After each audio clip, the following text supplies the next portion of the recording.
As is my habit, most Sunday mornings, most mornings of the week, I stand at the window in my kitchen. Uh, Usually, I make breakfast. We take turns with all the other meals and other kinds of things, but I make breakfast and I make 3 pots of coffee for us. One for Josh to take off to work when he's going to work. Today's not working. I make him a pot of coffee. I make a pot of coffee to last through the day, and then I make stuff so Linda can take some with her to work. I make the pots of coffee, but in between waiting for the water to boil and pouring it over the filter and the pour over, I look out the back window. And one of my favorite things to do as I look out the back window of the parsonage in the kitchen is to watch the clumps of daffodils in the backyard. Because when it's still wintertime, I can start to see these thickened little stems start to push their way up from the ground. And as they push their way up, the promise of daffodils comes, and they are unrelenting in their continuous growth. They aren't bothered by the fact that our backyard floods. Sometimes we like to call it, after 32 years, it's Lake Henry. Because all of our neighbors' water who have a slight incline behind us flow into our backyard, a little bit into our neighbor's backyard, but a lot into our backyard. And you can walk out there, and I've had it as high as, past my ankles, is how deep the water is out there. And so the daffodils aren't bothered. This heavy rain, these ongoing, it's not always been heavy, but this ongoing rain, the daffodils have not complained once when I've gone out into the backyard to look at them more closely. Not a single one of them has said, James, this really stinks that there is floods around me all the time. They just keep growing. They just keep growing. And not a single one of them says, I really wish I could be closer to that clump of them over there. Why am I stuck over here? Not a single one of them has said that to me. They just grow and become these beautiful flowers. And only in the last week have they finally bloomed in my backyard. Now, all over our neighborhood, everybody's daffodils blooms at different times. But ours just began to bloom in the backyard. And I look out at all the colors and shapes and sizes of the daffodils alone, and I think, isn't it kind of amazing? The simple life they live, the very simple way that they push into the world. Now, Jesus has something to say about this.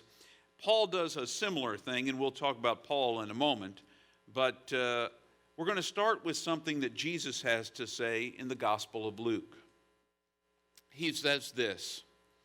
Notice how now he's talking about lilies. Maybe he didn't have daffodils. I don't think daffodils naturally grow in the Holy Land, so he wouldn't have seen daffodils. But lilies do grow there. So, he said, notice the lilies, how the lilies grow. They don't wear themselves out with work, and they don't spin cloth. But I say to you that even Solomon in all his splendor wasn't dressed like one of these. If God dresses grass in the field so beautifully, even though it's alive today and gone tomorrow, how much more will God do for you, you people of faith? Don't chase after what you will eat and what you will drink. Stop worrying. All the nations of the world long for these things. Your Father knows that you need them. Instead, desire God's kingdom, and these things will be given you as well. This is the gospel for this morning. Praise be to God. Now,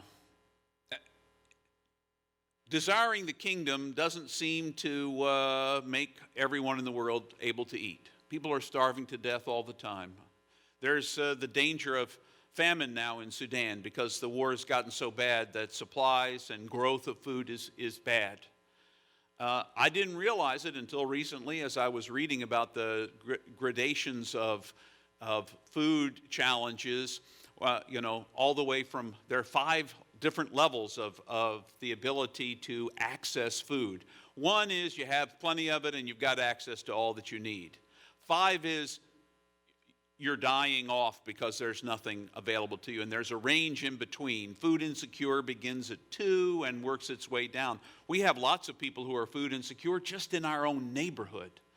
It's become so busy at our food pantry next door that instead of opening at 5 like they always did before and closing at 6:30 like they used to, they open at 4:45, 15 minutes early, and sometimes they're still serving at 7:15, 45 minutes late, because there are that many people who line up outside the pantry because of food insecurity and because of the challenges. So sometimes this piece of people who seek after the kingdom, all the things you need will be provided, feels like, well, does it rain from heaven? How does this all work out?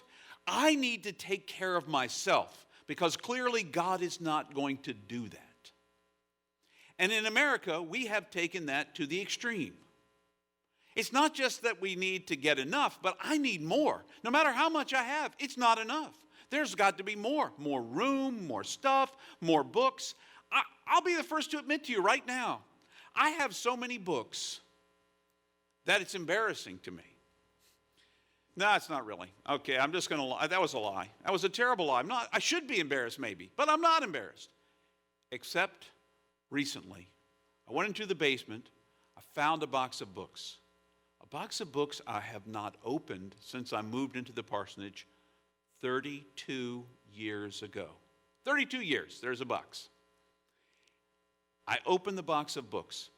Have I missed the books? Not even a little bit. Some of the books, I'm not even sure how I got. They were in my box. I'm just looking at these things. I've got way more stuff than I need, and yet, what do I often have to confess to you? It doesn't seem to work. The confession part doesn't seem to work. I have to keep confessing. I confess. I got 2 or 3 more books. Now, it has been several weeks since I've gotten 2 or 3 more books. Woo! But it's not by willpower. The truth is, I keep pursuing knowledge, thinking that somehow the knowledge will be the answer to all the problems in my world, and hence, and by extension, everyone else's world. So I read all these books from all these different traditions. I read Christian books. I read Taoist books. I read Buddhist books. I have read Islamic books, and I've read Sufi, which is really the mystic version of Islam. I've read Hindu books. I've read them all, because I just think there must be some magic out there. There's some part of me deep inside, even though I know God's love is all around me. It's not faith for me anymore. It's knowledge. I know God's love. I know it. I know God loves you. It's real. It's not something I have to believe against all evidence contrary. It's something I've come to just know and see. I can't fully explain it most of the time. It's beyond words to me how I see the goodness. There are some people it's harder to see goodness in. We often have that conversation sometimes after worship. What about the Putins of the world, or the Netanyahus of the world, or there's a whole list of people that we bring up sometimes after in a conversation. What about those people? And the truth is, not only do I know that God loves them, but I know that God loves them. I don't know what they're doing with God's love exactly. It doesn't seem to be what I would want to do with that love. And they aren't turning it back outward. The challenge then becomes, what do we do with what we see going on? What else can we do but accumulate our own kind of security? What do I do on a regular basis? I look at my retirement account to see what's going to be there. I get a report regularly from Social Security telling me how much I'll get per month someday. And I pay close attention to those numbers because I'm concerned about my future security. And part of that looks like accumulation in my house. Do I have enough stuff? Do I have enough stuff? What happens if I don't have the exact book I need on a Saturday night because it suddenly occurs to me I might need that book for Sunday morning sermon? What will happen? Will the world come completely unglued? No. You know what happened to me this morning? Guess what? I forgot to turn on my watch alarm that would have woken me up at 5 a.m. Guess what happened to me? I woke up and what my clock next to my bed said was 4:45 a.m. But what time was it really? It was 5:45 a.m. So I was 45 minutes late getting up out of bed this morning. And I'm still a little out of sorts because it was 15 minutes earlier than I'm used to getting up. Someday we got to do away with this, this daylight saving time thing. It doesn't make any sense anymore. Several years ago, the Senate voted like 98-1 to do away with it. And then the House never took it up. And then, so we're still here, still having daylight saving times. We moved around when it happens a little bit, so now it's a little bit harder to predict and it's a little messier. But the truth is, it's still there. And we're living with it. But you know what? I feel just as prepared this morning as I normally do. I did all right without those extra 45 minutes. It's possible to actually live with less and to do less. All the things I pursue in my life, and I pursue so many things, and some of them are things. And that's the challenge. We live in a world in which excess is extolled as a virtue. Who do we admire? The football players that make $100,000 well, they don't make it a year, but over 10 years. I love Taylor Swift's music, but does she need to be a billionaire because her music is that good? Does she? Do the billionaires need to be billionaires? Do CEOs really need to make 800 to 1,000 times as much as the person who is the least making person in their company? Do they? That's a fallacy. Do they really do that much more at the top? Than they do at the bottom. We live in a world where we extol as a virtue more and more and more and more. Watch 1 hour of television and you will be told 10 times how you need more. And it's not, even the television show has got product placement. I watch Apple shows. Guess what's in every Apple show that's on Apple TV? Apple computers, Apple phones. Everybody's got Apple things, as if everyone does. A lot of people do. I have Apple things.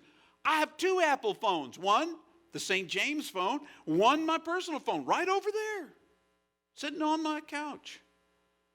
We are told we need more of those things. And even the more. I've told you this story before. The first time we had to have the oven repaired at the parsonage was like 20 years ago. You've redone the kitchen since that time, but we had to have it done 20 years ago. The oven stopped cutting on because the glow plug went bad. The glow plug in the oven in the early 2000s had been in there since 1956 when the oven was installed. The man who came there said to me, Mr. Henry, this is the original glow plug to this oven. It's 50 years old. And they built them to last in those days. I've got some bad news for you. We don't build them like that anymore. I'm going to install this glow plug, and if it lasts you for 5 years, consider yourself lucky. Because we build things so you'll have to buy a new one next week. They make my phone so it'll be out of date, obsolete, within 5 years. They tell me every year that my phone is obsolete. That if I don't have the newest version, the 16, the 17, the 23, I don't know what it is. If I don't have it, I'm not enough. Do you see how we get caught up? One of the kinds of addictions we can have is a process addiction to shopping. We buy things and temporarily think it's going to make us feel better, and for a second it does, and then we need another one, or something else, or something bigger, something faster. Because our neighbors got it, why can't we have it too? We've lost the ability to appreciate what a full life really looks like. I don't have time to take walks because I've got to attend to all the crap I've got in my house. I've got to dust everything. There's so much more stuff to dust. I've got to vacuum everything because there's so much more to vacuum. If I dusted all of my books, if I did all of my books once a month, that would be my whole job. Dusting my books. That's how many books I have. Living fully has got to be more than having more stuff. Living fully has actually got to be able to go outside your house and look around. You know, in that same book over there, Richard tells this wonderful story. And I don't have a better story than this, so it's worth telling. Richard was in Nairobi in Kenya preaching. And after he preached, they had an hour prayer session afterwards. And one of the men who prayed and thanked God that they didn't have stone houses and prayed they would never have them. And so after the prayer time, Richard didn't fully understand what that was all about. So he goes to the priest and he said, "What is he talking about?" He said, "Well, most of the folks here in Kenya live in huts. They don't have doors. They don't keep things separately. If you need something, the community has it. You use it. Stone houses have doors and locks, and you begin to accumulate possessions that are yours that you have to protect. And now suddenly you're no longer a community, you're a group of individuals. And you no longer have that sense that what belongs to us because it belongs to you. It belongs to you." Richard tells that story as an illustration of once you build those stone houses, then you have to protect it. Then you have to have people who will enforce it. So you hire people who help enforce it. Police, sheriffs, who help protect your stuff so nobody will take it from you. Because everybody wants the stuff, and some people don't have the stuff, so they go after the stuff from somebody who does have the stuff. So we need people to protect us from that. Do you see how living complexly instead of simply leads to division? How many of our neighbors don't have enough? Hundreds are represented who line up here every Monday night. Starting, I don't know how early they line up. That part I don't know. But they get served from 4:45 until after 7. Because they can't make what they make go far enough to feed their families. And yet, I never worry about whether I'm going to have enough to eat in my house.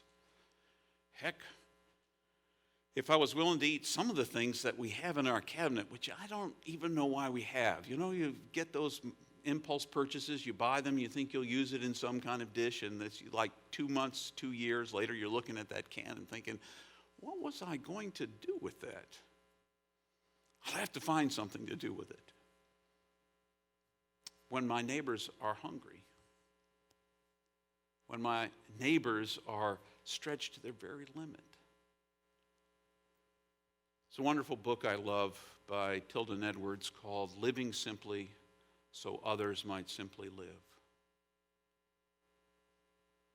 I think it's an invitation for us to consider what are the things in our life that are really excesses. And that's my challenge to myself and to you this week. Look at your lives and find one thing that you do in excess, that you have in excess? Is there a way to eliminate the excess? I'm not talking about what you absolutely need. I look in my closet. I have 22 St. James shirts. I could wear a different St. James shirt every day of the month. 22 days of them anyway. Do I really need 22 St. James shirts? What excesses are in your life? And which of them could you let go of? Just one. Just one. That's my challenge to you. But it's not just to you. It's to me. It's to me. What are the excesses that you're dealing with, that you're living with? And can you live more simply so that others may simply live?